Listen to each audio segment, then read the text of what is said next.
结婚纪念日当天，在外出差的老公发来消息，提出离婚。我平静地回复他：好。3天后，我结束工作回家，他的小助理衣衫不整坐在沙发上，哭得双眼红肿。江太太，对不起，那天是我们在玩游戏，所以我偷拿了江总手机给你发消息。江巡耐心安抚他许久，转头对我说：小姑娘都吓成这样，你有没有点同情心？我看这件事就这么算了。我被气笑了，离婚协议我都准备好了，你跟我说算了。我冷眼看着江巡扶着杨希的腰，一脸歉疚送她出门。她柔若无骨一般，整个人靠在他怀里，这般明晃晃不把我这个老婆放在眼里，偏偏还要做出一副惶恐的样子看着我，嘴里说出的话委屈的让我都动容。江总，你还是好好陪陪婉婉姐吧。我知道错了。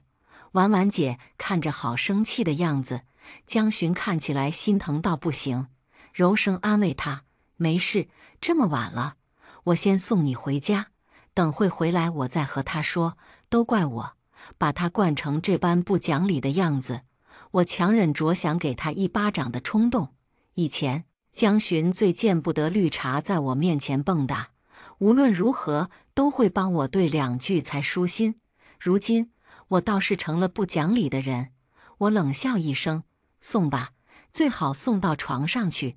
杨希羞红了一张脸，江巡则是对我怒目相视：婉婉，你说什么呢？还有没有点教养了？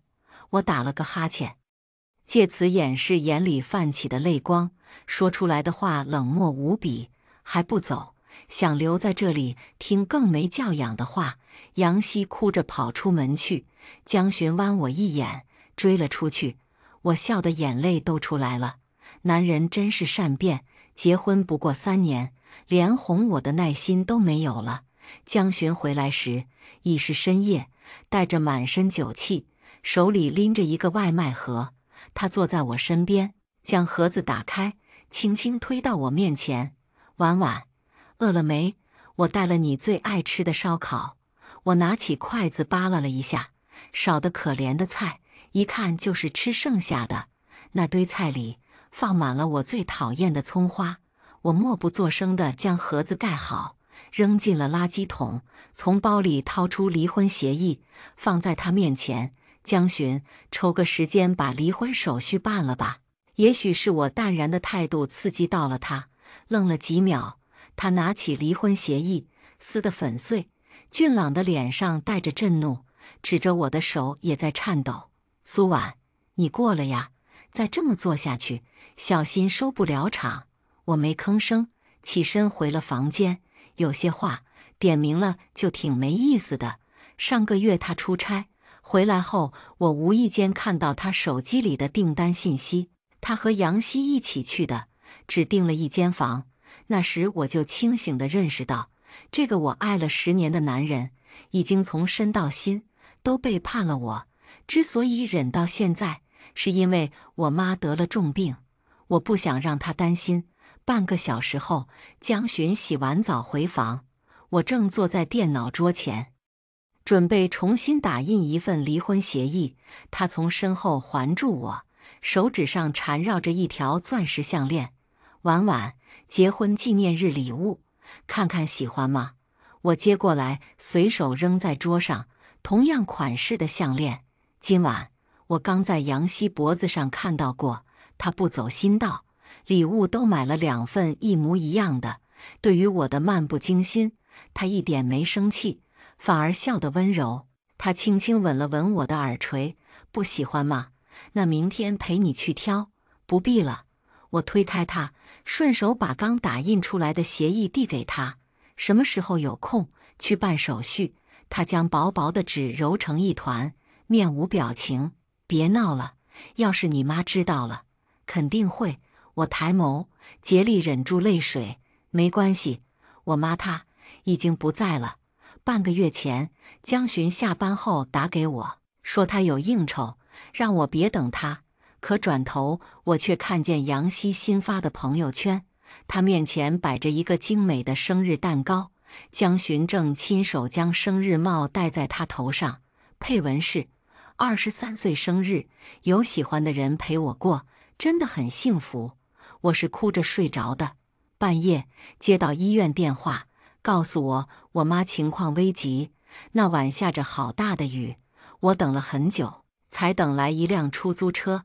赶到医院时，我妈已经盖上白布，我跪在病床前，哭到晕厥。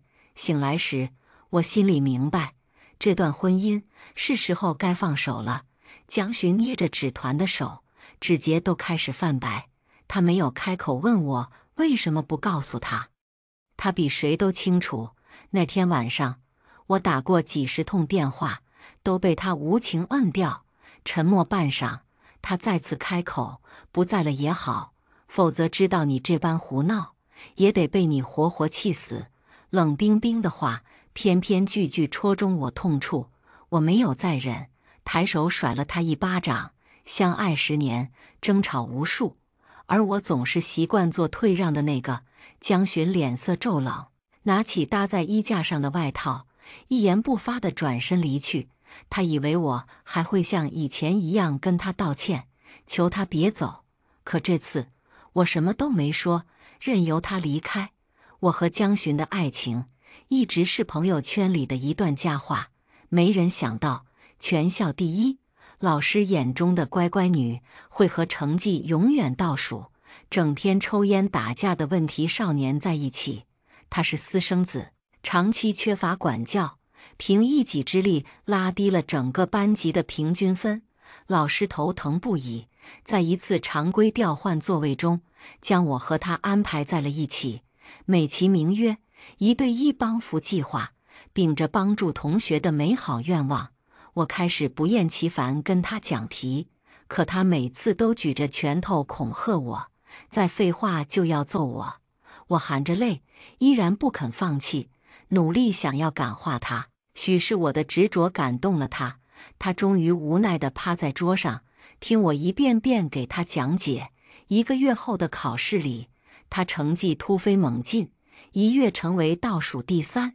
我背着一书包的零食去他家找他，想要鼓励他，却意外撞见他妈正在用皮带抽他，边打边骂：“你个不争气的东西，当初就该把你溺死在厕所里。”原本想着再怎么着，你是个儿子，江家不会不管你。你这么没用，人家看都不想看你一眼。不知哪来的勇气，我冲过去挡在他面前：“阿姨，你不可以这么骂他，江同学他有自己的优点。”他从身后将我推倒，还恶毒地踢了我2脚：“滚，不需要你来可怜我。”后来我送他的零食被他全部扔进垃圾桶，熬了几个通宵给他整理的难点笔记也被他撕得粉碎。闺蜜们都说我瞎了眼，花心思在这么个人渣身上。可同样也是他，在我失足落水时毫不犹豫地跳下来救我。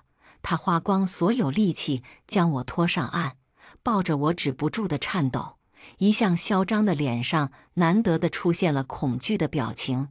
他将头埋在我脖颈间，哭得不能自已：“婉婉，对不起，我一直说不出口。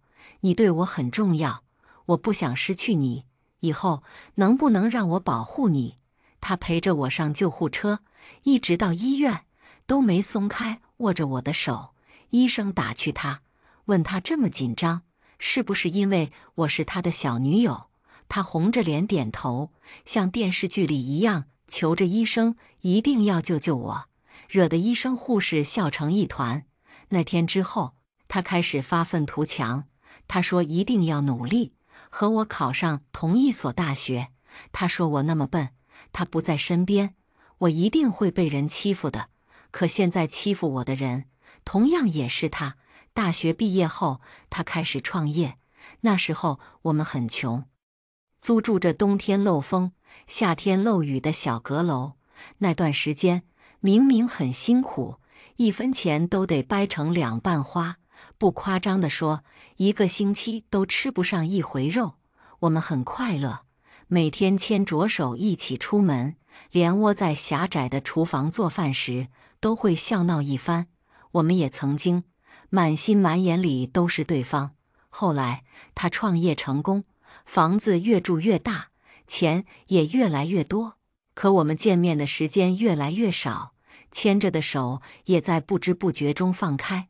半年前，刚毕业的杨希出现在他身边，他不止一次在我面前提过，新来的助理很有趣，每天都活力满满，很像刚毕业的我。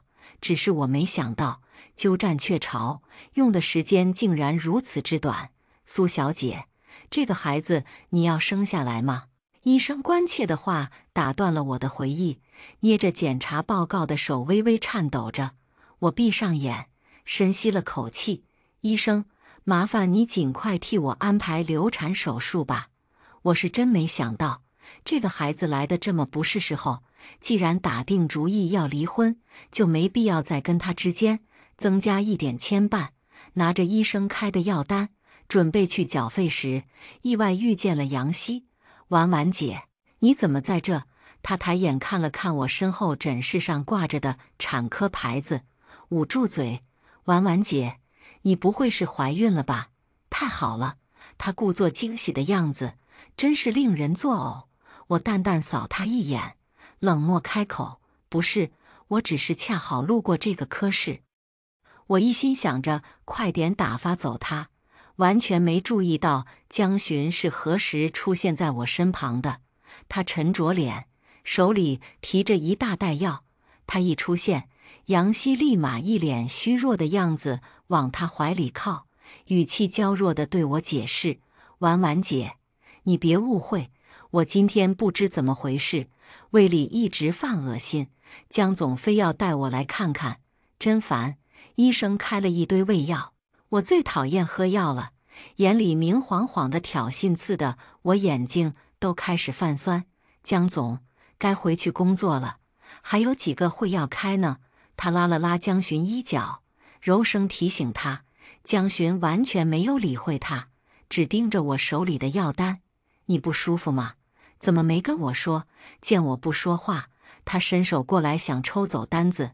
我将手背在身后，眼里闪过一丝厌恶。小感冒而已，就不劳江总费心了。我转身要走，却被江巡挡住去路。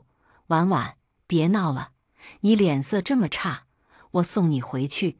他刚想伸手扶住我，杨希却忽然捂住胃，蹲了下去，娇俏的小脸写满痛苦。他仰起头，贴心地表示自己没事。江巡为难地看了看我，终究是缩回了手。婉婉，你先自己打个车回去，我等会就回来陪你。话音刚落，他没再犹豫，转身扶起了杨希。我背对着他，任由眼泪滴落在手背上。刚刚有那么一瞬间，我甚至还想过要不要留下这个孩子。现在我想清楚了，他不配。冰冷的手术台一度让我有想逃的冲动，可想到刚刚在医院门口，我亲眼看见江巡和杨希旁若无人地吻在一起，一股恶寒涌上心头。我安静地伸出手，看着麻醉药顺着针管流入我的身体。手术比我预想中轻松，不到1个小时，我已经能自己下床了。隔壁床的姐姐流着泪，被老公小心翼翼抱在怀里安慰。我看红了眼，那种被人心疼、呵护备至的感觉，我也曾拥有过。听完医生叮嘱，拿好药，我独自打了车回家。回的是我自己的家，我妈给我留了套小房子，不大，只有40多平米，但足够成为我的避风港。打开门，灰尘扑面而来，这里已经很久没人来过了。我拖着疲惫的身体，花了2个小时才打扫完毕。刚做完手术还这么劳累，实在让我有些吃不消。我没胃口，也不想动，索性叫了外卖。正刷着视频等外卖时，江巡打来电话，他语气里有说不出的焦急。婉婉，我妈她心脏不舒服，找不到药，你能来一趟吗？我面露苦笑，虽然不想去，也不得不答应下来。这几年他妈身体不好，脾气也差，平日里我常去照顾她，各种必备的药品也是我在收拾，要多且杂乱，一时在电话里也说不清，眼睁睁看着老太太陷入危险，我也做不到。幸好这里离他妈家不远，我随手抓了件外套出了门，到了才发现杨希也在，桌上摆满饭菜。老太太满面红光地坐在他和江巡中间，正夹着一块肉往他碗里塞。以旁人的角度看来，他们是幸福美满的一家人。我紧抿着唇，快步走到柜子前，熟练地翻出小小的药瓶，将药放在老太太面前。我转身想走，手却被江巡拽住，他阴沉着脸，目光像刀子一般盯着我。苏婉，你甩脸色给谁看？我甩开江巡的手，回瞪着他。你给我打电话，语气急得像你妈马上就要断气了一般。我赶过来了，结果呢，就是为了来看你们演绎出和和美美的大戏吗？江巡脸色白了几分，嘴上却半点不示弱。我妈是犯病了，可你赶过来用了快1个小时，要不是西西跑出去买了药，我妈还能坐在这吗？我住的地方离这里有10几公里，正值下班高峰期，我等了半小时才打到车，路上塞车，我怕耽误久了，离这还有2个路口就下了车，一路小跑着赶过来，小腹隐隐作痛，我没心思再跟他争吵，索性闭了嘴不说话。杨希适时的起身，眼里含着泪，委屈的开口：江总，是我不好，我不该打扰你们一家人团聚，我这就走。看不惯他绿茶的样子，我冷哼一声：杨希，你喜欢偷别人老公是你的事，麻烦你别在我面前演白莲花的戏。我看着恶心，啪的一声，一直没作声的老太太摔了筷子，面带怒容盯着我：苏婉，你也太没教养了，给杨小姐道歉，一只不会下蛋的母鸡，还有资格在我面前叫嚣？以前我在他妈面前总是客客气气的，可她从来也没给过我什么好脸色。她嫌我一直没怀孕，觉得我配不上江巡，话里话外都是讽刺。我从来不和她计较，但今天我不想再忍气吞声了。外套口袋里放着手术单，我冷着脸扔在了她面前：恭喜你，你有孙子了，可惜已经被我流掉了。老太太展开手术单，越看脸色越白。杨希捂住嘴，不可思议地看着我：婉婉姐，你怎么能把孩子打掉呢？你这样做还是人吗？明明是悲伤的语气，她眼里却闪过一丝窃喜。既然已撕破了脸，我便没那么多顾虑了。我的目光环视一圈，最终落在了餐桌上，紧盯着桌上那碗冒着热气的鸡汤。我冷声问他：你知道哪种才最不是人吗？就是你这种上赶着给别人老公当舔狗的人。一碗热汤扣在他头上，看着他失声尖叫的样子，我痛快无比，随之而来的是虚脱后的无力感。所以在杨希彻底撕下娇弱的面具，气急败坏扑过来想打我时，我就像个破败的布娃娃一般，毫无反抗之力，使江巡揪住他的衣领，将他拉了过去。无视杨希声泪俱下的控诉，江巡扶住了浑身瘫软的我，他眼里闪过一丝泪花。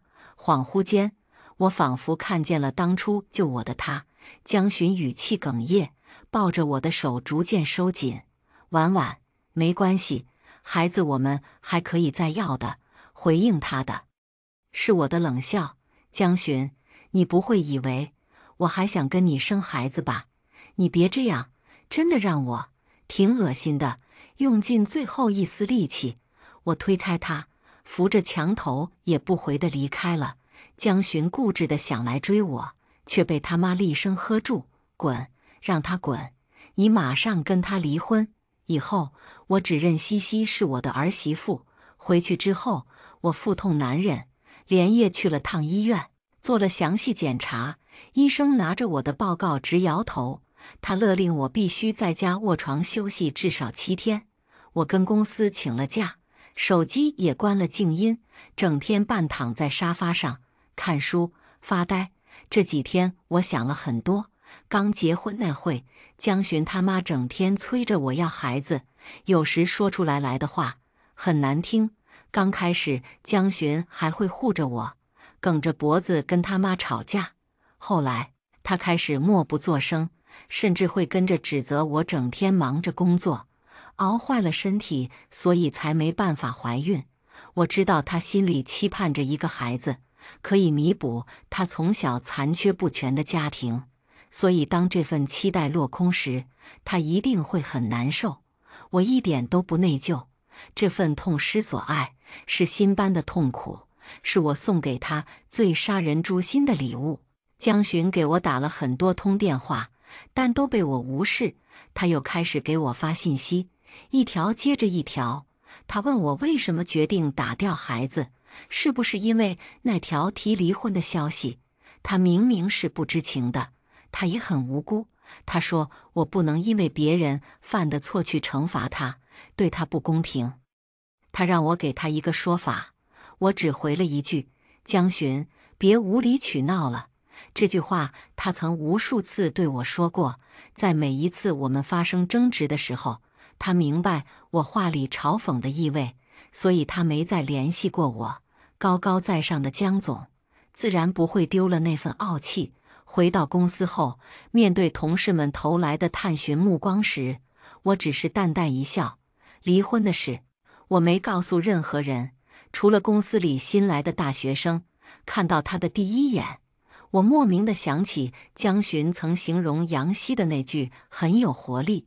确实如此，也确实和刚毕业的江巡有些相似。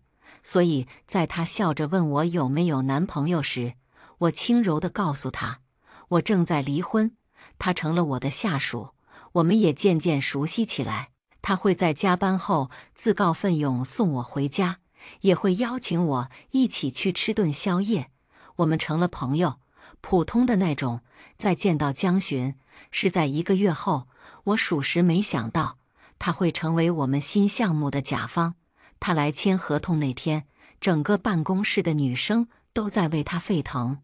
毕竟1.8米的身高，干净好看的脸，再配上儒雅的微笑，很难不吸引女孩子的目光。他坐在会议室耐心等待着，在看见我和年轻大学生有说有笑走进来时，脸上的笑容僵住了，怒意一点点爬上他的脸。婉婉，他是谁？我实在没有耐心跟他解释，况且我一向光明磊落，也没必要解释什么。我没搭理他，只带着职业性的微笑将合同放在他面前。他却捏住我的手腕，微微用力，将我整个人带进他怀里。婉婉，你这么久不回家，是不是就是跟他待在一起？我有些恼怒，努力想挣脱开来，说出的话也是冷冰冰的。江总，请自重，别忘了，我们正在走离婚程序。我跟谁在一起，跟你无关。江巡固执地抱着我，不肯松手。他将脸埋在我的发间，声音也染上了一丝哭腔。婉婉，不离婚，我不会跟你离婚的。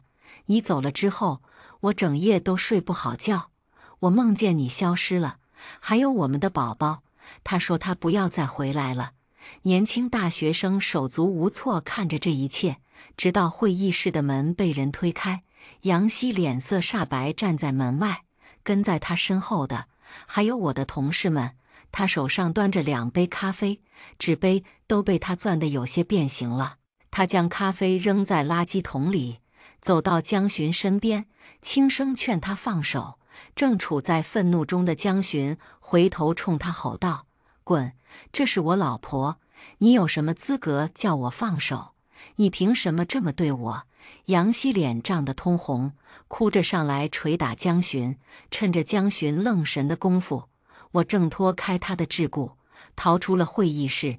杨希不依不饶，拉住急于来追我的江巡。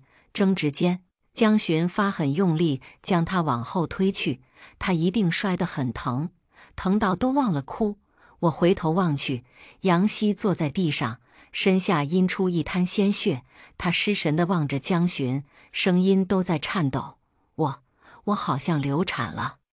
救护车接走了杨希，江巡却留了下来。整间会议室里只剩下我和他。我挑着眉问他：“你不要跟去医院看看吗？”他眼里残留着怒色，声音低沉且压抑着怒火：“婉婉，不管你信不信，我没出轨，孩子也不是我的。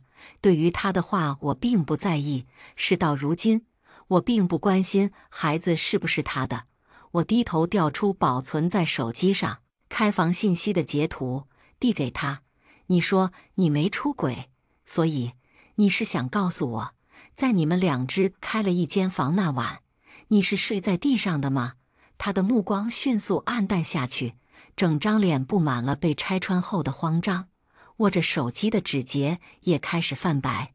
沉默良久，他才将目光从手机上移开：“婉婉，我和杨希就那一次，真的，他太主动了，我没把持住。但我发誓，他绝对没有怀上我的孩子。”结束之后，我亲眼看着他吃下去避孕药的。婉婉，再给我一次机会，我不耐烦地起身，打断了他的话：“江巡，路是你自己选的。从我知道你出轨那天起，我就和你过不下去了。讲真的，我现在看到你就觉得很脏，所以我们也不要浪费时间了。我没有耐心了。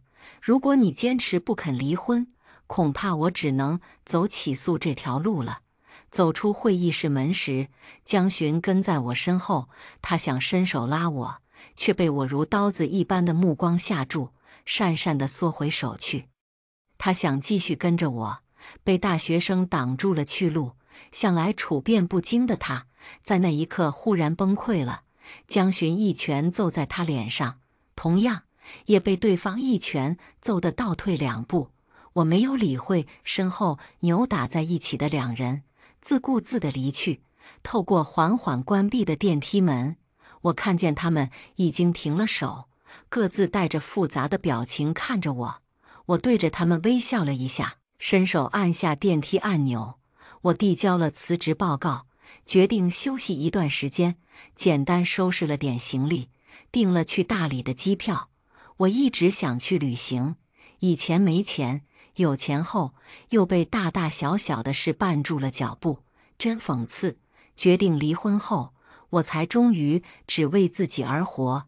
旅途的过程很愉快，原来人真的走出去后，才不会局限于自己的1亩3分地。玩了半个月，我才启程回家，拖着行李箱走到楼下，忽然看见单元门口站着一个熟悉的身影。江巡看着我，眼里有欣喜的光。半个月不见，他整个人都消瘦了一圈，眼底有掩饰不住的疲惫。一向爱整洁的他，连胡子都忘记了刮，想必这段时间他一定过得很不好吧。我有些厌烦地瞪了他一眼，输入密码，开了门禁。在他急切地想跟着我进门时，伸手挡住了他。对门的邻居恰好下楼扔垃圾，我微微侧身，给他让出一条通道。经过江巡身边时，他忍不住开口：“小苏啊，你老公在楼下等了你好多天，夫妻之间有矛盾挺正常的，都是年轻人，好好谈，别因为志气错过了彼此。”想解释的话堵在了胸口，看着江巡可怜巴巴望着我的样子，忍不住叹了口气：“进来吧。”我收回手，示意他跟上。正好拖了这么久还没签的离婚协议，可以趁着今天好好讨论一下。进了门，我去厨房洗手，他迫不及待地跟了进来，眼里带着讨好，问我：“婉婉，你饿了吗？”原本想回答不饿，肚子却不合时宜地响了起来。冰箱里什么都没有。他不死心，将我按在沙发上，说要找邻居借点菜。我不禁有些好笑。堂堂江大总裁，此刻竟放下尊严，挨家挨户敲门借菜。10多分钟后，他怀里抱着几个番茄和鸡蛋，一脸笑容地回来了。我看着他将番茄洗净，又开始笨拙地打鸡蛋。其实他不怎么会做饭，10年间，他偶尔会心血来潮，自告奋勇下厨。可最后的结局，不是做出一锅看不出形状的东西，就是差点把厨房点了。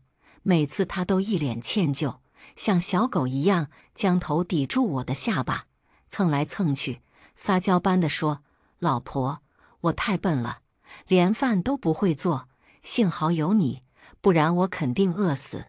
你要答应我，永远都不要离开我，我要一辈子都吃你做的菜。”我笑出了眼泪，曾经的蜜语甜言，此刻像一把利剑一样，戳得我心生疼。江巡什么时候学会做菜的？我不知道。他从厨房出来时，满头大汗，手里端着的番茄炒蛋，却色香味俱全。面对我疑惑的目光，他扯出一个笑容：“婉婉，你走这段时间，我反思过了。以前我总是习惯你照顾我，忽略了你的感受。这几年我太自以为是了，看不见你的默默付出，甚至还做出了伤害你的事。我特意去学了这道菜，想着等你回来做给你吃。婉婉，我们在一起10年了，你别放弃我，可以吗？”我没回答他，拿起筷子夹了一点鸡蛋放在嘴里，忘了放盐。整道菜除了番茄的酸味，还带着一丝丝苦。我闭着眼咽下，将筷子递给他，他尝了一口，整张脸皱了起来。江巡沮丧地将菜倒进垃圾桶，还想再去邻居家要点菜重新做一份，却被我伸手拦下。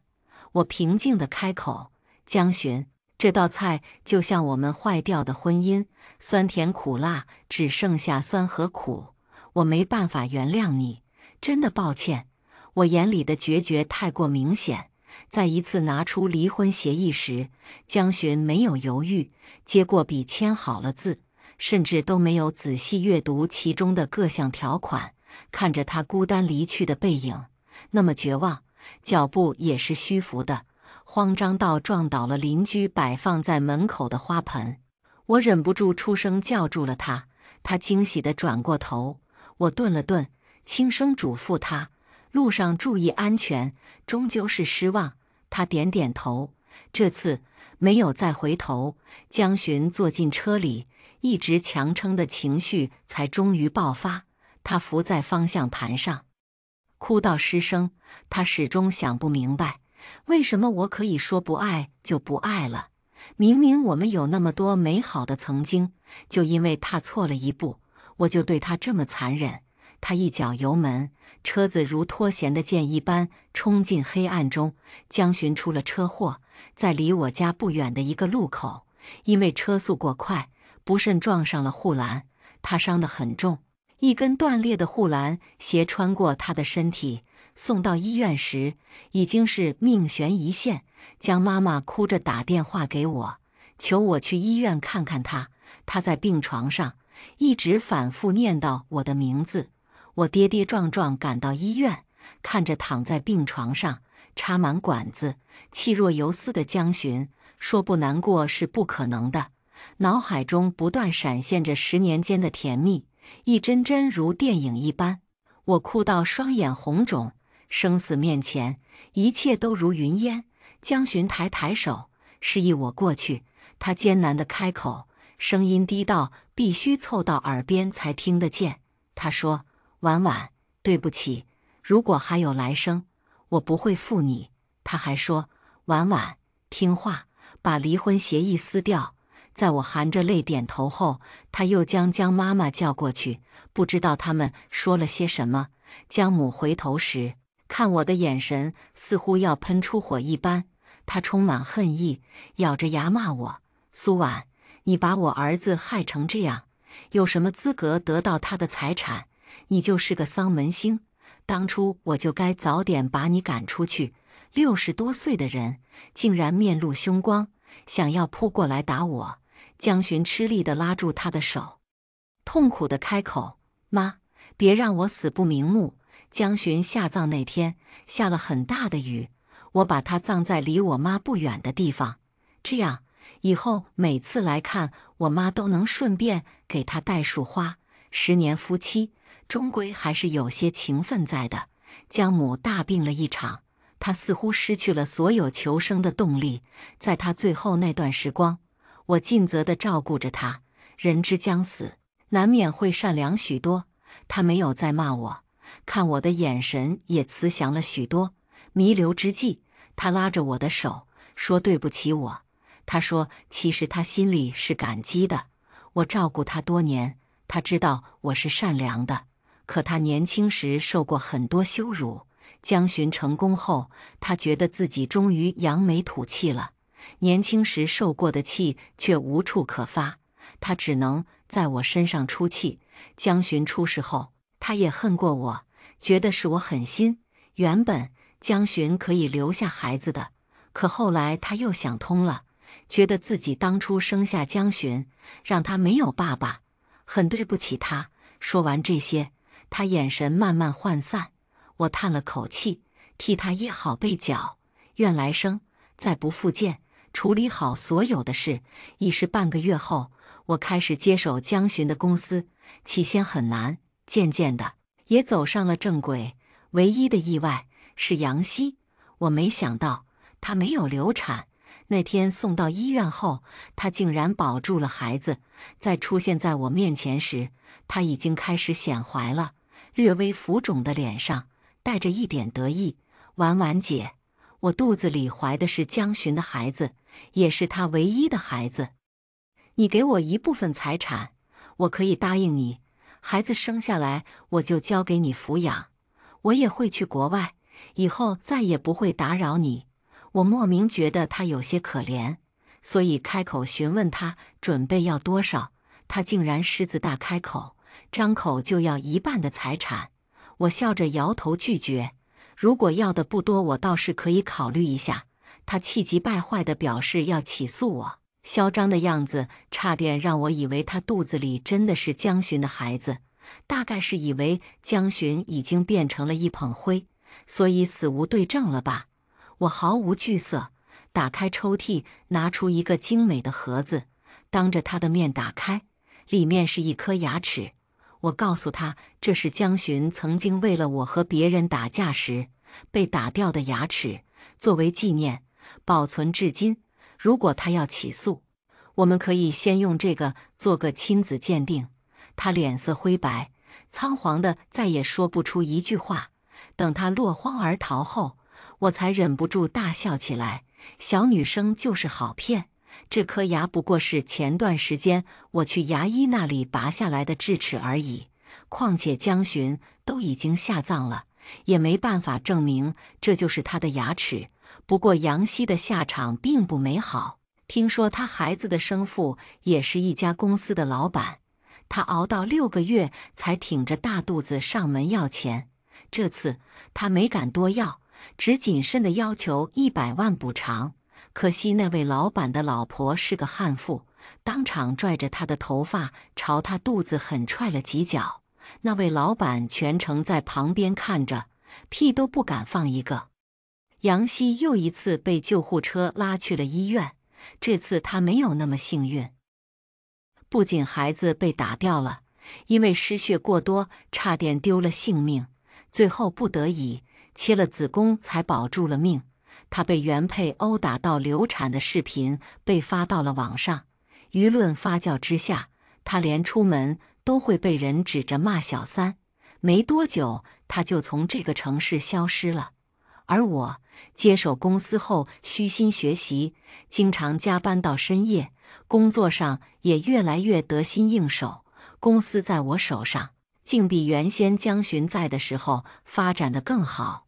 至于感情，也有不少优质男性向我表白，但我不急，人生那么长，不必急于求成。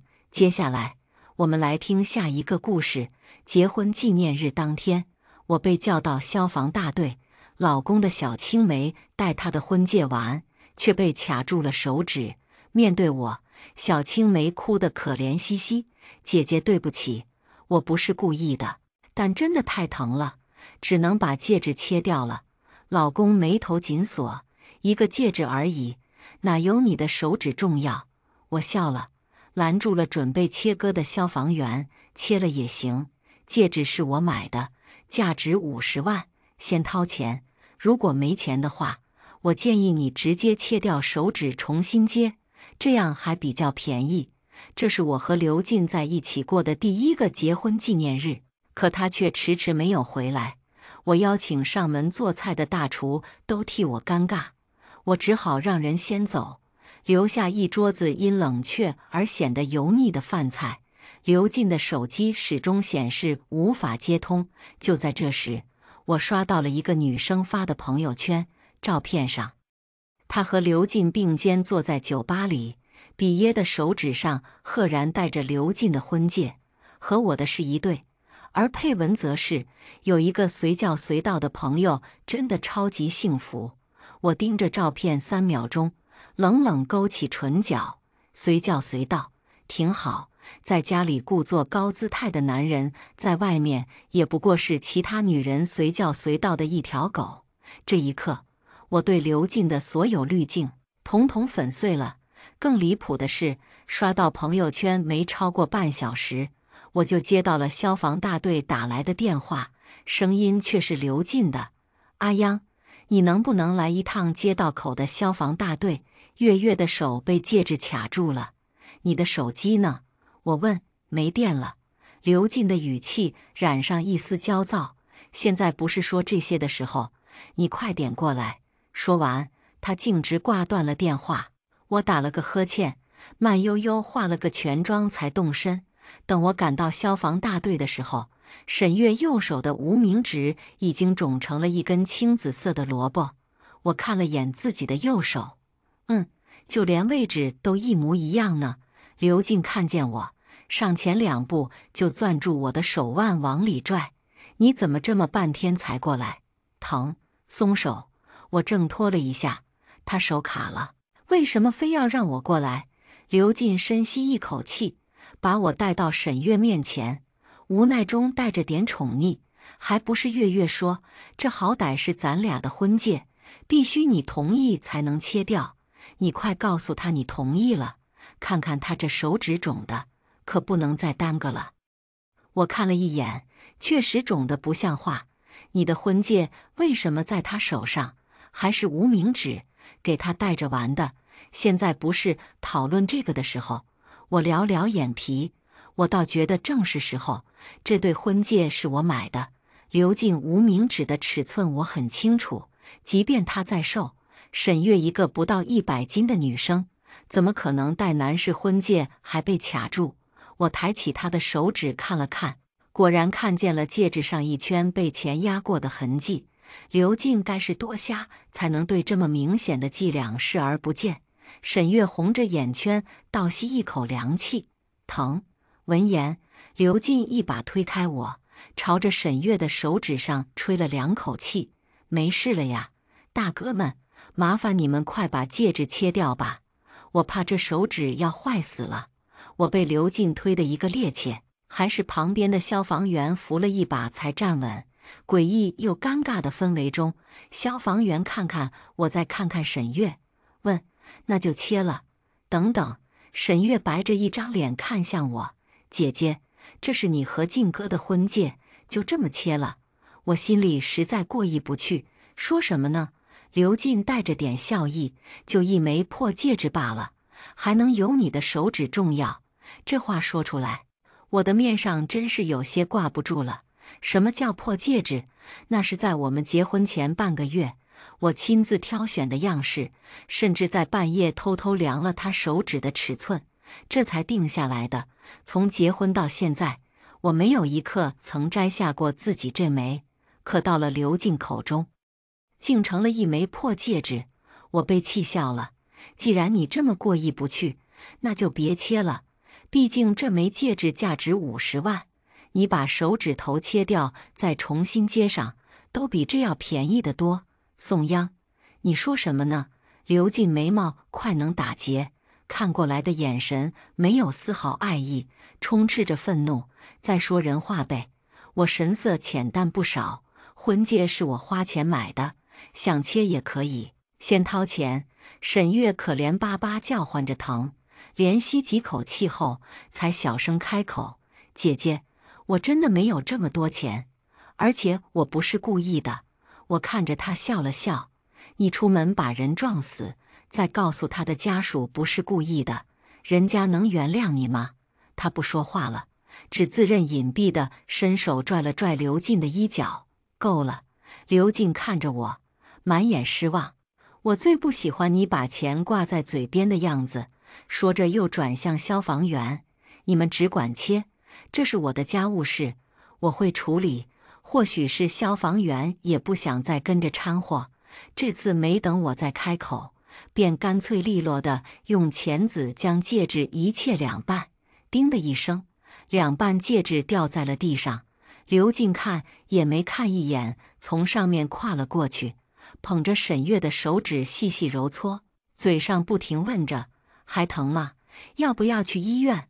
我蹲下将戒指捡起来抹撒，突然想起来，刚结婚的时候，我一时兴起下厨，却切到了手指，当时血流了很多，我便把手指举到刘进眼前，朝他撒娇。可他只是从手机切屏的空档施舍我一个眼神，眉头皱着，冷冷说：“不要用这种小事烦我，家里没有创可贴吗？”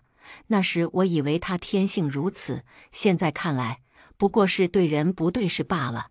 沈月跟着我们从消防大队出来，刘进说要先送他回家，我没搭理他，自己叫了车。回到家的第一件事就是把一桌子菜全都撤掉，这些都是花我的钱买的，刘进不配。直到天已经蒙蒙亮的时候，刘进才回来。我懒得猜测为什么他送人回家需要2个小时。见他不悦地朝我走来，我平静地开口：“刘进，离婚吧。”他愣住了一瞬，随后看着更加阴沉了些：“宋央，你到底在闹什么？现在还打算用离婚要挟我是吧？月月到底怎么得罪你了？你要这么针对他，你知不知道？”我送他回去，他哭了好久，劈头盖脸的质问砸过来。我摸出那2半戒指放在桌上，只问了他一个问题：“你想没想过，为什么你戴着正好的戒指会卡在他的手上？”刘进所有即将脱口而出的话，都因为我的质问又咽了回去。他垂下眼睛，紧抿着嘴唇，一言不发，在我对面坐了下去，放在腿上的手指不停捻搓着。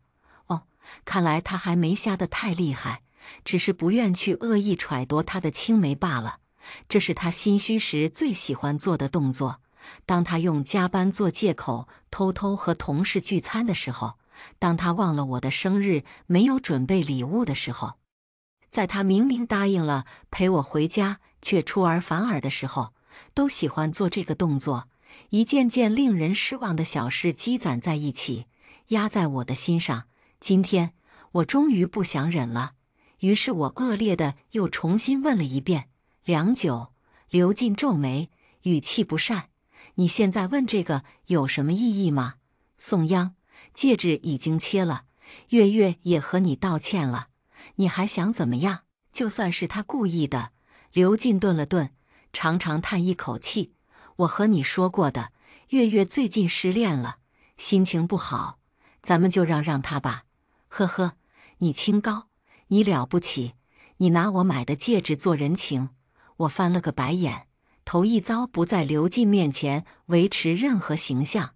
我说了：“刘进，我要和你离婚。”我直勾勾看着他，以此来证明不是一时冲动。我想你应该明白，当初我追求你，喜欢你，是因为大学时期的你谦逊、平和、稳重，不像那个年龄段的男生那么青涩幼稚。我满眼失望。可现在呢？你的一切闪闪发光的特质全都消失了，你变成了一个普通的油腻男人。沈月的出现撕下了刘进最后一点伪装出来的美好品质。他变了，也或许一开始就是这样的人。他狂妄自大，故作清高，面对我永远是不屑一顾的嘴脸和胸有成竹的拿捏，就好像我宋央天生就得追在他屁股后面跑。我累了，不想奉陪了，所以离婚吧。我再次说道。刘进，咱们的感情消磨殆尽了。刘进先是震惊地看着我，随即便被我说的话激怒。他站起身，像极了一只刚从烤箱里跳出来的火鸡，朝我梗脖子。宋央，说什么我变了，都是借口吧？我看分明就是你变了，你一直就没看得起我过，嘴上说着是你追求我，可实际上呢？他冷笑着呸了一口。你的喜欢于我而言不过是一种施舍，昂贵的球鞋，几千的打火机，50万的戒指，你从来没问过我想不想要，自作主张的用金钱腐蚀着我。刘进忽然凑近了些，说到底，宋央，我不就是你拿钱买回来的吗？你一出生就是有钱人家的大小姐，跟月月简直不是两个世界的人。你所谓血汗钱买回来的戒指，其中有1分钱是你付出了辛苦挣来的吗？不还都是你爸给你的？他咆哮着吼出来对我全部的埋怨。屋子里渐渐安静下来，我平静地望着他，又透过他望见我的青春。我曾经是那样热烈地喜欢着刘进闪闪发光的样子，可现在却换来一句，他是我用金钱买回来的。我忽然笑了。刘进，我慢悠悠勾起唇角，我要真是想用钱买，怎么会挑中你呢？我从头到脚扫视着他，你看看你，个子不算很高，长相顶多算普通人中的英俊。说实话，你现在已经完全变成了一个平庸的人，我得多想不开，才会用钱包养你。你配吗？说着，我站起身，走进卧室，拖出行李箱，将刘进为数不多的东西全都打包好，拉到他眼前。既然你不想被金钱腐蚀，那之前我给你买的所有东西都不用带走了，拎着你的清高，滚出我的家，会有律师找你谈离婚事宜的。刘进攥着行李箱拉杆的手青筋直爆，撂下一句你别后悔，就摔门而去。后悔，的确会有人后悔，但肯定不是我。手机铃声突兀地响起，是一串陌生的号码。我接起来，沈月没再刻意发嗲的声音传了过来：宋央，我想和你谈谈。我们没什么好谈的。我说，你处心积虑加上我的微信，又多次在朋友圈晒出和刘进的合照，无非就是想撬个墙角。我现在就告诉你，不用费心了。刘进，我不要了。闻言，沈月拔高了音量：你要和刘进离婚？那你就更要和我见一面了。宋央，明天上午9点，我在中心广场的咖啡厅等你。沈月的话被听筒传来的一阵敲门声打断，他挂断了电话，故弄玄虚。我想，但最终还是决定赴约。转过天，我在咖啡厅等了沈月半个小时，他才姗姗来迟。我还以为他是故意挑衅，想给我个下马威，可他没有穿朋友圈里常晒的那条白裙子，反而是简单的 T 恤牛仔裤，看起来不那么柔弱，多了一分清爽。你迟到了，我说。他冲我笑笑，对不住，被缠上了，花了点时间才脱身。我自罚一杯。自罚什么？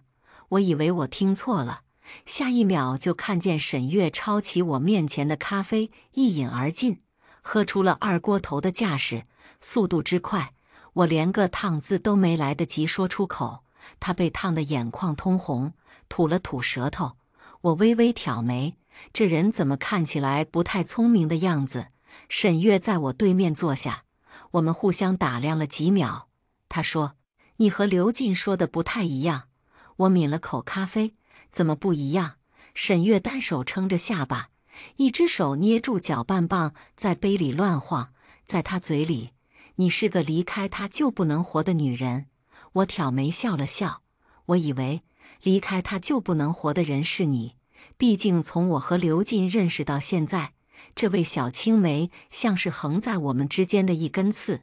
他无数次对我撒谎，伤我的心，都是为了沈月，都是装的。沈月意外的坦白，刘进就喜欢小白花那套做派。我了然，所以你为了得到他，甘愿伪装成另一种性格，得到他，他也配？沈月翻了个大白眼，手里搅拌的动作更快了。他瞄了我2眼，说：“其实从你出现在刘进口中的那一刻，我就对你充满了好奇。”我示意他说下去，因为我也开始好奇，在刘进嘴里，我到底是个怎样的人。沈月掰着手指：“你有钱，好看，优雅，是富婆中的恋爱脑，粘人，离开他就不能活，为了他可以没有底线，甚至抛弃尊严。同时你还善妒，平等地仇视着出现在刘进身边的一切雌性生物。”他说着说着笑出了声。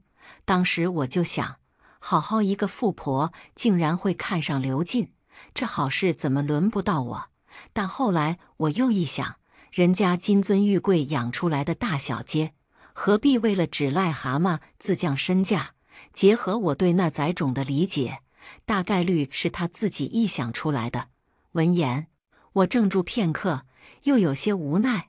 刚见到他的时候，我也确实为他着迷过。正常。沈月点点头，表示理解。这崽种会装得很，要不是跟他认识这么久，我也会被他给骗了。我真的听迷惑了。你和他不是青梅竹马吗？沈月冷笑，就是因为青梅竹马才了解他。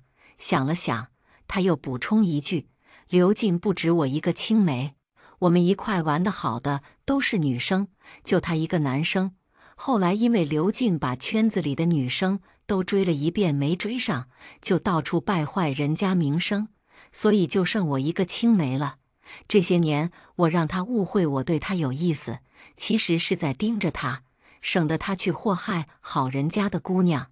沈月骂了好一会刘进，终于说到了正题：宋央，你现在和刘进离婚，他绝不会放弃争取分你财产的。这点其实我也想到了。严格来讲，刘进不属于过错方，所以我很难让他净身出户。其他不说，但我名下就有2套房产都加上了刘进的名字。除此之外，他现在开的车也是我给他买的，他父母住的房子也是我们家买的。如果离婚，这些他都有办法分走一半。沈月将他的手机推过来，我有证据。我眼皮微微一跳，没有接茬。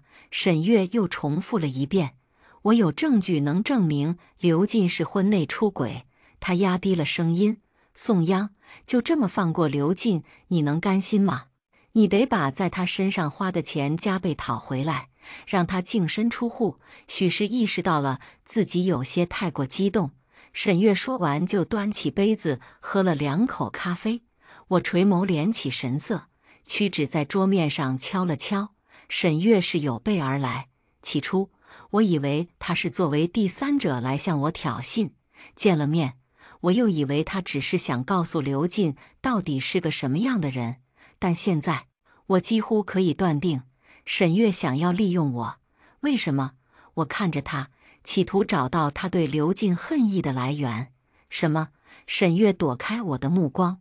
我只是不想让你被刘进骗情又骗钱。我没有说话，只是细细审视着他，同时在脑海内捋清关于沈月的所有记忆。最早一次听见沈月这个名字，是还在上大学的时候。我被刘进上进的假象蒙蔽，对他产生好感，会偷偷关注他。好像是国庆放假回来吧，突然就有人说刘进有一位青梅竹马的女朋友。那是我第一次听见沈月的名字，也因此一度打消了追求刘进的念头。可后来刘进专门为这件事做了澄清，说只是从小认识的朋友，当时他的言辞非常有分寸，我心里对他的好感也更多了些。再后来，我成功追到了刘进，沈月也成了我的一个噩梦。逢年过节，我的生日、刘进的生日、沈月的生日，这些特别的日子里，我永远见不到我的男朋友，我的丈夫。沈月似乎总能遇见各种各样解决不了的麻烦，每当这时，她就会哭着给刘进打上一个电话，而刘进也总是像英雄一样离我而去拯救她，还不忘撂下一句：“沈月和你不一样，她自己真的不行。”在我和沈月这么多次的交锋当中，她总是大获全胜，在可怜兮兮地问我：“姐姐不会生气吧？如果真如她所说是不想刘进去祸害其他女生，为什么以前不说，偏偏等我和刘进离婚才说？我猜她的目的就是要刘进净身出户。你考虑的怎么样？”沈月出声打断了我的思绪，我垂下眼，这毕竟不是一件小事，我还需要回去咨询一下我的律师。当然，沈月赞同地点点头。她极力想让自己看起来不那么急，可双眼却出卖了她。临走前，她同我交换了微信。当晚，她发来一张照片，图上是半只男人的脚，我扫一眼就知道是刘进，他甚至还穿着我给他买的袜子。沈月说：“烦死了。”我回她一个表情包，随后打电话叫人查他。至于沈月说的那些，我没全信，也没全不信。至少他不可能像表现出来的那样简单无害。刘进并非一个毫无城府的莽夫，能把他骗得团团转这么多年，很可能段位比我高了不是一星半点。我胜在有钱，可以把专业的事交给专业的人去做，我只需要等待答案就好。转天，我还没睡醒，房门外就传来不停输错密码的提示音。我抄起门边的棒球棍，通过可视门铃看见了刘进猴屁股一样的脸，他喝的舌头都捋不直了，一边疯狂敲门，一边喊：“宋央，宋央，给我开门！”我用门铃和他对话：“滚，不然我报警了。”换来的是更加猛烈的敲门踹门声。刘进彻底撕下了温柔的伪装，暴露出令人作呕的嘴脸。他骂骂咧咧，用手指着门铃：“宋央，你以为你算什么东西？要不是因为你家有钱，你以为我会看上你？你也配？快点，给我开门！这套房子也有我一半，你凭什么不让我进？开门！”我没再和他废话，一键呼叫安保。被架走的时候，刘进还在嚷嚷说这是他的房子，仿佛完全忘了是谁掏的钱。他走没多久，沈月的视频电话就到了。他红着眼圈，额头一块红肿：“宋央，刘进是不是去找你了？”我点点头。他吸吸鼻子：“他喝了一宿的酒，骂你，还说不会便宜你。我不让他喝，还被他打了。”我故作关切：“没事吧？要不要我陪你去医院？”沈月泪眼朦胧，终于又恢复了几分小白花做派：“可以吗？会不会太麻烦你？”类似这样的话，曾经在刘进提出去陪他的时候，我听见过无数次，这次却意外的不怎么刺耳。不得不承认，沈月勾起了我的好奇心。他费尽心思破坏我和刘进的婚姻，引导我报复刘进，到底是为了什么？我开车到他家楼下接他，他很自然地坐在了副驾驶座。他调整座位的时候，我问：“刘进没再回去找你吗？”沈月摇头：“谁知道他去哪？听说这2天上班也不顺心。”我也不想问。他冲我笑了笑，说起来，他上班的公司也是托了你家的关系吧？我没否认。沈月叹气：“你就是对他太好了，他才不知道珍惜。”又开始点我。说真的，某一个瞬间，我甚至怀疑沈月是不是暗恋我。我没接茬，他的伤看着就不严重，我便就近去了家小诊所。谁知那个医生扫了沈月一眼，说：“又来了呀，有些事情该报警就要报警。”医生说完，沈月尴尬地笑了笑。我微微皱眉：“刘进经常打你？”沈月垂眸，他只在我这才会喝酒。难怪好几次刘进见过沈月回来，衬衫都有一股陌生的洗衣液味道，原来是喝醉后换下来洗了。把他送回家的时候，我试探说：“其实那个医生说的对，有些事完全可以用报警解决，而不是赌上自己。”沈月盯着车窗，良久，扯了扯唇角：“不是所有事报警都能完美解决的，有些事只是报警，远远不够。什么事呢？”这句话在我嘴边转悠了几圈，还没说出来，沈月就恢复了神色，冲我挥挥手：“宋央，什么时候改变心意，想要争财产，欢迎来找我。”我看着他的背影，后知后觉，恐怕我会带他去附近唯一一家小诊所。那个医生会透露出他经常挨打的事，也是他早早计算好的。他适时露出一点脆弱，勾起我的好奇心，期待着我主动成为他的助力。一个非常聪明却又不那么聪明的女人。我叹气，说真的，我很讨厌这样子绕圈子。于是我拿起手机，又给私人侦探转过去一笔钱，对方回得很快，最多3天。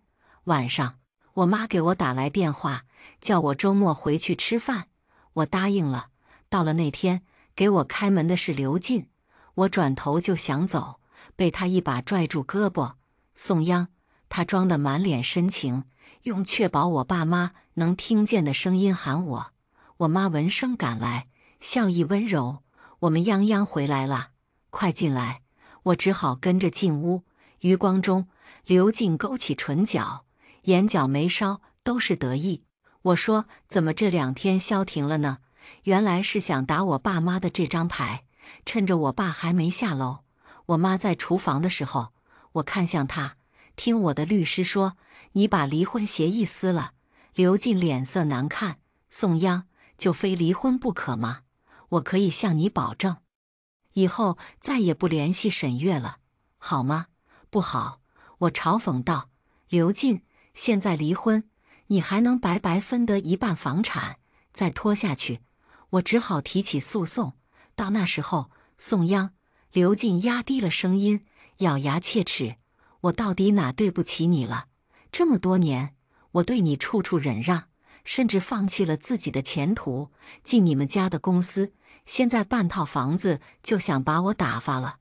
哈，放弃前途，进我家公司，他是不是忘了当初到底是谁哄着裘卓想要进我家的公司，还死活要给我爸当助理，后来被我爸一口回绝了。他还生闷气，觉得我家看不上他，最终还是看在我的面子上，把他安排进了公司。你有什么前途？我觉得好笑。但凡你能有比进我家公司更好的选择，你会求我？”刘进咬着腮帮子不语。很快，饭菜上桌，我爸妈也入席。吃到一半，刘进忽然起身：“泱泱，我知道一切都是我的错。今天当着爸妈的面，我跟你保证，再也不会惹你生气，原谅我好吗？”我爸妈互相看了一眼，没吭声。我低头吃饭，也没吭声。他被晾在那就像一条咸鱼。良久，我爸撂下筷子，叹口气：“到底发生了什么事？你们能不能说清楚？”刘进看我一眼，开口：“是因为我有一个女性朋友，泱泱误会了我们的关系，但是我保证和她是清清白白的，而且以后都不会再跟她来往了。”刘进说完，满眼期待地看向我爸妈。我猜他在想，我爸妈会像一般父母那样苦口婆心地劝我睁一只眼闭一只眼，劝我原谅他，好好过日子。然而，我爸一言不发地盯着刘进，我妈则看着我：“泱泱，是他说的这样吗？”我爸哼气，如果真是因为女人，你一定是做了越界的行为。我们泱泱从来都不是一个无理取闹的孩子。刘进傻了，我爽了，我美滋滋喝口汤。爸妈，正好今儿我把话也说清楚，这婚我是离定了。我妈给我夹菜，你想好了就好。我点点头，问刘进，你还留在这干嘛？自取其辱吗？刘进走了，当天我住在了爸妈家。问及刘进在公司的表现，我爸冷笑，说白了，他就是去养膘的，有什么表现？等你们离婚，就让他滚蛋。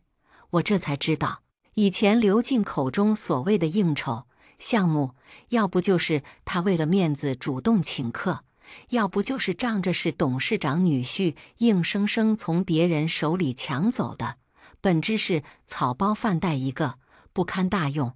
闻言，我晃了晃脑袋，也不知道当初我给他加了多少层滤镜，怎么能眼瞎成这样呢？转天，我从爸妈家离开，收到了私人侦探发来的资料，查一个人很不道德，我承认，但不管是为了我自己，还是为了我爸妈，我都必须把危险掐灭在摇篮里。资料内容不算很多，但我看的心情复杂。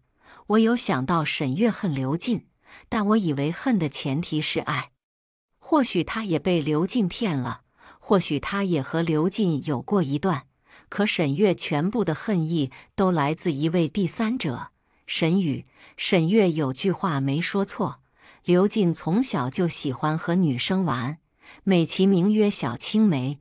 沈宇是沈月的姐姐，和刘进走得很近。高三，因为和刘进谈恋爱，高考失利。刘进上大学后，沈宇就租了间房，一边陪读，一边给他洗衣做饭。然而沈宇无微不至的照顾，换来的却是连姓名都不配有的保姆身份。刘进不允许他出现在人前，不允许他告诉任何人他是他的女朋友。偶然被同学撞见，也被刘进以沈月的名义搪塞了过去。就连沈宇的家人一开始也以为沈宇是外出打工，直到被沈月发现。沈月无数次劝他分手，但他坚持相信刘进会娶她。后面的故事我就很熟了。我和刘进在一起，他和沈宇分手。花一般年纪的女孩，刘进于他而言是浓墨重彩的一笔，可于刘进而言，沈宇只是一个可以随时抹去的污点。沈宇患上了抑郁症，被家里人送进了疗养院。那之后，沈月开始频繁出现在刘进身边，他是为了他姐姐在报复。沈月蛰伏在刘进的身边，一直在等，等我无法忍受这段婚姻，等我和他离婚，等刘进从天上摔到地下。这事确实报警无法解决，我止不住的叹气，给沈月打了个电话。宋央，你改变主意了？我没承认也没否认，明天见一面吧，来我家。第二天我睡到中午才起，打开大门的时候，看见沈月蹲坐在墙边。你什么时候来的？沈月迷迷糊糊起身，早就来了，怕你还睡着，就没打扰，先进来吧。好。沈月打扮依旧清爽，面上装的始终亲切，但知道了他的秘密的我，却有些不忍直视，给他倒了一杯咖啡。我问刘进知道吗？当然不知道。他说刘进好几天没来我这了，不知道是不是在憋个大的。我眼神复杂。我说你姐姐进入疗养院的事，刘进知道吗？沈月猛地抬头看向我，音调陡然拔高。你查我？我没说话，只是安静地看着他，等待他自己平复好情绪。沈月是个聪明人，很快就意识到，即便我曾经在恋爱脑，从小接受的培养都带着资本的特质。我查他，再正常不过。没一会，沈月冷笑着摇摇头。我还以为把你骗过去了，现在你想怎么样？直说吧。这话从他嘴里说出来很奇怪，应该是我问你想怎么样吧。我递给他一杯水。你费尽心思，不就是想让我替你报复刘进吗？沈月抿唇，你愿意？我嗯了一声，处理一个人渣，这有什么不愿意的？可我骗了你，甚至利用你。如果当初我早点告诉你真相，也许你不用踏入这样一场婚姻。沈月红了眼眶，这番话代表着她在筹谋的每一天都备受煎熬。我叹了口气，感情这种东西是很复杂的，我对你实在喜欢不起来，因为没有人愿意被当作傻子。可我也难以避免对你产生同情的心理。好在我有能力，所以我也有选择。我要帮你，不是认同你的做法，只是同为女性，我无法袖手旁观，置之不理。沈月泣不成声。我望向窗外，一只飞鸟陡然掠过，没留下半点痕迹。如果我和沈月不是以这样的方式相遇，未必不会成为朋友。既然要报复，那沈月的计划就远远不够。让一个人掉进地狱不是最绝望的，最绝望的是让他先见识过天堂。我告诉沈月，继续稳住刘进，劝刘进还是从我爸妈那边入手。沈月巧舌如簧，刘进很快上套，带着厚礼再次登门。第一次被我妈拒之门外，第二次被我爸骂得狗血淋头，第三次我妈终于放他进去，眼含热泪地对他说：“哪个父母希望自己女儿离婚？我们只是希望泱泱能幸福。”刘进赶紧下跪赌咒发誓，我妈吐口答应他会好好劝劝我。事后，我妈跟我炫耀了半个多小时她的戏有多绝。果不其然，当天刘进回到沈月那一改颓废，对他的态度也温柔了不少。我提醒沈月，不论多想报仇，一定要保护好自己的安全。在我妈锲而不舍的演戏下，我历经2个星期的规劝，终于同意见刘进一面。这段时间，我留在他手里的副卡被冻结。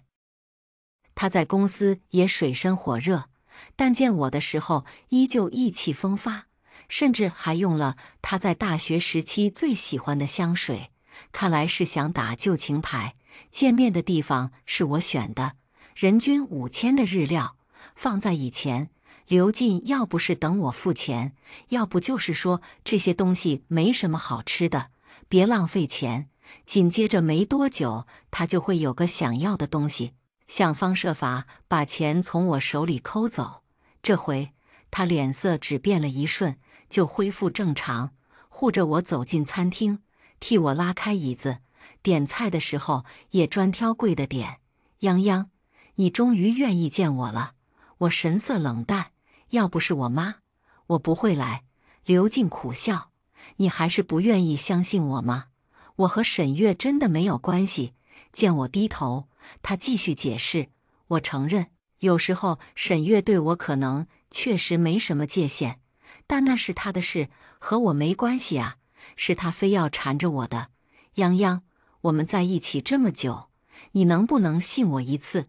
刘进，我憋得眼眶通红，远不止一次吧？你为了沈月，一次又一次伤害我，我真的不敢信了。刘进瞧我态度松动了些，握住了我的手，语气温柔。那你说要怎样才能相信我？我思考片刻，妥协似的叹气，和沈月断了吧。刘进，我和沈月，你只能选一个。好。刘进眉眼间难掩兴奋，想都不想就答应下来。泱泱，你放心，我绝对和沈月断得干干净净。正巧菜也端上来了，这顿饭花了刘进8000多，可结账的时候他没有半分不耐，喜气洋洋地给我拉开车门。我没拒绝，只是到楼下的时候才说，什么时候解决了沈月，什么时候我就让你进家门。说完，我给他留下一个背影。当晚，沈月发来消息，刘进申请了一个微信小号加他好友，还说以后只能偷偷联系。沈月愤怒扣字：看见了吗？狗改不了吃屎。这话多少是把他自己也骂进去了吧？按照计划，沈月同意和刘进偷偷联系，然后委婉表示他正好身体不舒服，想住院一段时间，成功从刘进手里抠出来10万块。事后，沈月表示死抠难。转天，刘进来我这表忠心，拖着行李箱又搬了回来，还挽起袖子做了一桌子我不爱吃的菜，烛光红酒。他深情款款道：泱泱，既然咱们和好了，是不是能让咱爸在公司抬抬手？我装傻，怎么了？我爸在公司针对你了？刘进顺杆往上爬，委委屈屈的欲言又止。没有，你别怪咱爸，他也是想给你出气。我吃了口牛排，对他笑笑。好了，你是我老公，我还能让你没面子吗？刘进也跟着笑。我就知道你是最懂我的，你是有能力的。我说明天我回家劝劝我爸，你进公司也有段时间了，该让你独立负责大项目了。刘进朝我举杯，泱泱，你真好，吃饱喝足。他暗示地捏了捏我的肩膀，就钻进浴室洗澡。我冷笑一声，裹紧被子闭眼装睡。等刘进出来的时候，还推了我2下，我没搭理他，扫兴地躺在另一边，手机时不时震2下。我人生第一次觉得夜晚这么漫长，天刚蒙蒙亮，我趁刘进没醒点了份外卖，佯装成我做的爱心早餐。他很受用，眼里深藏着得意。走出门的时候，腰板挺得笔直。10点多，沈月过来了，将手机递给我，看看吧，累死我了。屏幕上是刘进昨天在我睡着之后的战果，对着沈月左一句关切右一句问候，还承诺等他忙过这阵就去医院看他。我递给沈月一张诊疗卡，为了以防万一，你拿着这个还能有个说法。沈月咂舌，这卡没10万块可下不来。说着，我们俩对视一眼，又生一计。为了让刘进放松警惕，我嘱咐我爸最近在公司不要再针对他了，还特意给了他一个表现的机会。刘进也越来越春风得意，甚至提出要去看看沈月。那天他告诉我要见一位大客户，我盘问了2句，就让他糊弄了过去。等他到了沈月那，沈月提前拨通了我的电话，给我来了一场全程直播。刘进的声音听起来油腻又恶心。月月，这些日子我没法来见你，你还好吗？沈月咳嗽，我理解你的，进哥，你在姐姐手下过日子也不容易。对了，这是上次你给我的10万，我没用，还给你吧。什么？刘进懵了，你没用我的钱，怎么住上了这么好的单人病房？我给沈月的卡是本市有名的私立疗养院，单人病房的配置都是套房，有阳台、电视和独立卫浴。沈月没有说话，可能只给了刘进一个眼神，便足够他脑补。他的声音沉下来，沈月，你实话告诉我，是不是有什么不三不四的男人接近你？进哥，你怎么这么想我？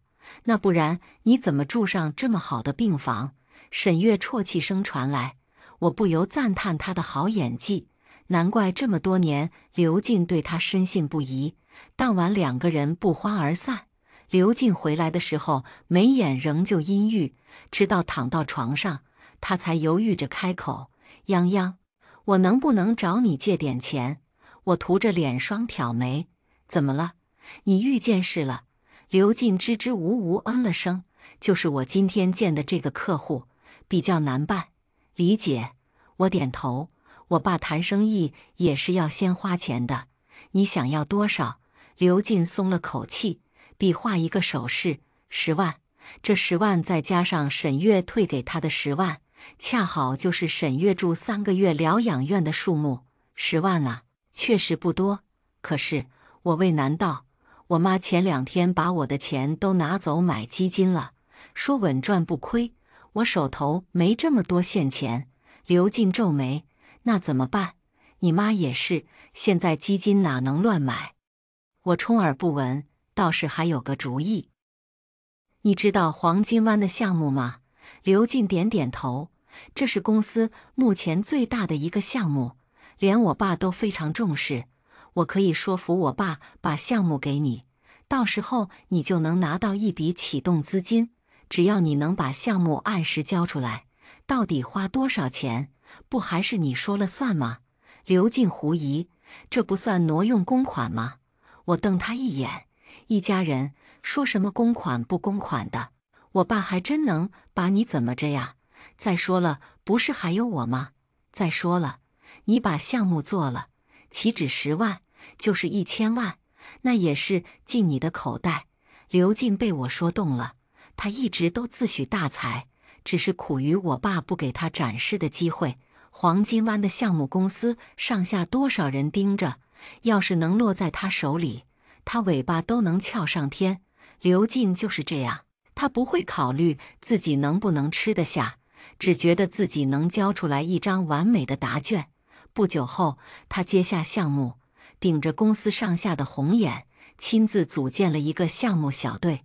也是那天，他给沈月打过去30万，叫他安心在疗养院住着，还让他赶紧和那个不存在的男人断了。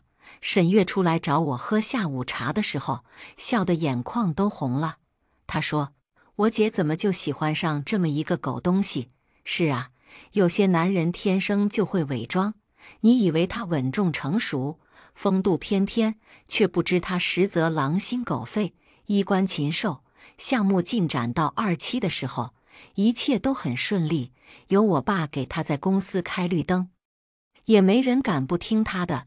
也许是眼前的小利冲昏了头脑，刘进胆子也大了起来，不仅又一次给沈月打过去10万块，还悄悄给他爸妈买了15万的金货。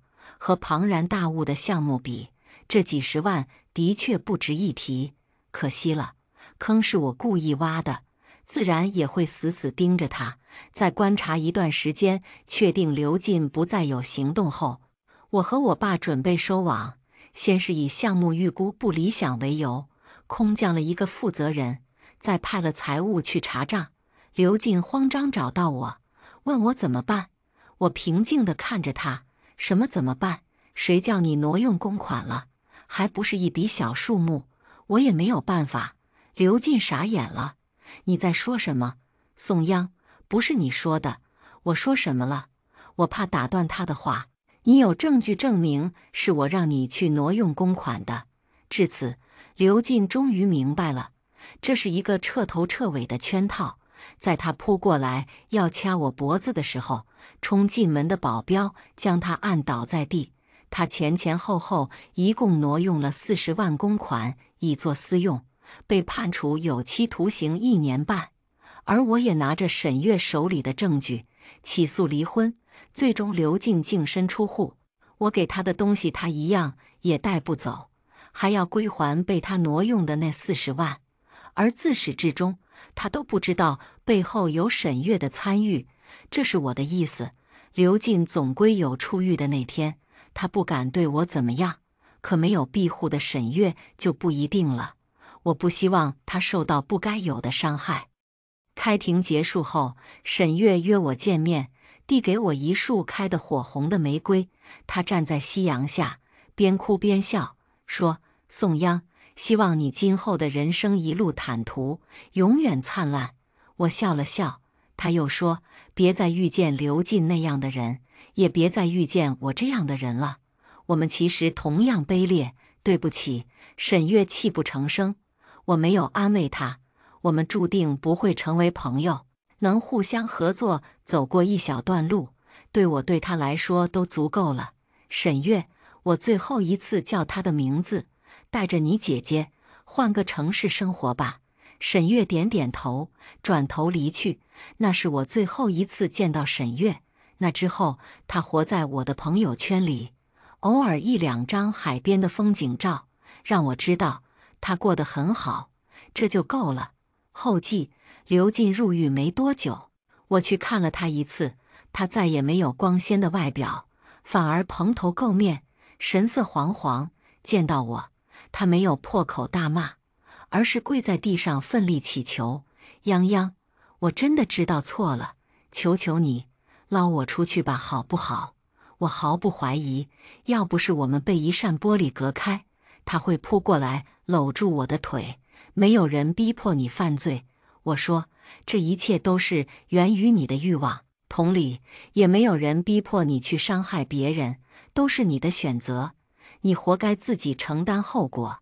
留下这句话，探视结束，我爸早就做好了安排，等刘进出狱后，会第一时间被送回老家，往后余生，他都休想再踏进这座城市一步了。